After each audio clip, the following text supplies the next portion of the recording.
Assalamu alaikum wa rahmatullahi wa barakatuhu. This is Abdul Nasir Jangda from Qalam Institute coming to you once again with the Qalam Hangout, 30 days, 30 questions, answering your questions about the month of Ramadan. So the question that we got, and I actually get this question quite often as soon, when I start conducting Ramadan programs and Ramadan Q&As, and that is, what about tasting food while fasting? So particularly I'll have a lot of times folks in general, especially sisters, asking that if somebody's cooking food, can I just simply taste the food to see if everything is right, the ingredients are right, there's enough salt or not too much salt or whatever the case may be while I'm fasting? So to answer this question, again, I'm going to answer this question in a couple of parts. I'm going to break down the issue a little bit. As long as you are touching something to your tongue where you can taste it on your tongue but you do not swallow anything, again, technically, that does not invalidate your fast. That does not break your fast. It does not invalidate your fast. Your fast is okay.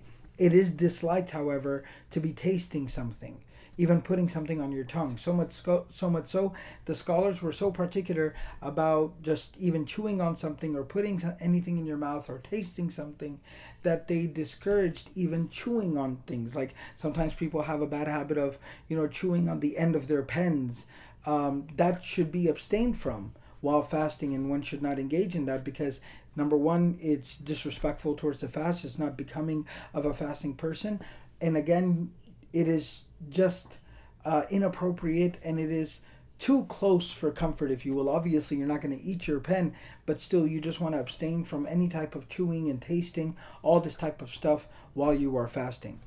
So again, I was saying, technically speaking, if you taste something, touch something to your tongue, as long as you do not swallow it, it will not invalidate your fast. However, it will still be disliked, severely disliked.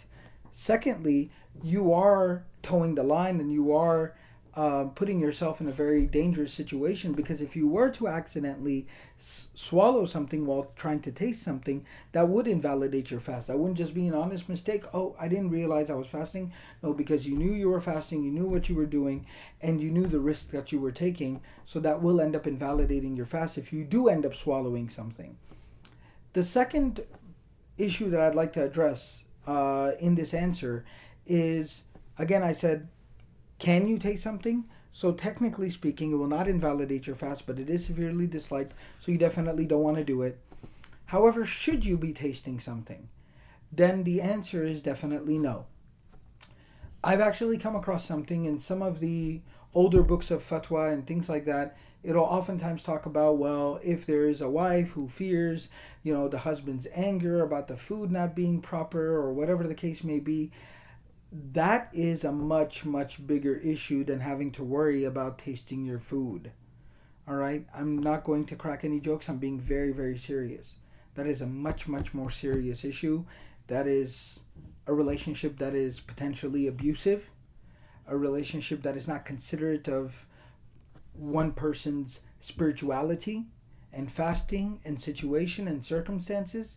There are much, much bigger issues there that should be resolved through counseling and therapy and getting professional help. I'm being very serious here, and I don't think it's appropriate for us to give these types of answers like, it's okay, just go ahead and taste it so he doesn't get too upset, he doesn't get too angry, because that enables such bad behavior and it encourages people to stay in and continue to put up with abusive relationships. So that's just a little bit of a side note that I had. So again, can I taste something while fasting? Technically speaking, if you taste something but touch it on your tongue but you don't swallow it, that will not invalidate your fast. However, it is severely disliked. And secondly, should you? Absolutely not. Completely abstain from it, refrain from it. Worst come worst, the food might not taste as superly, awesomely fantastic as it could have. In that case, alhamdulillah, maybe everyone will eat a little bit less for iftar today. Until next time, this is Abdul Nasir Jangda from Qalam Institute. Remember, if you want your questions answered about the month of Ramadan, go ahead and tweet them to us. You can leave them on the Qalam Facebook page. You can leave them in the comments of the video. And you can also email them to us, questions@qalaminstitute.org. Jazakumullahu khairan. Wassalamu alaikum wa rahmatullahi wa barakatuhu.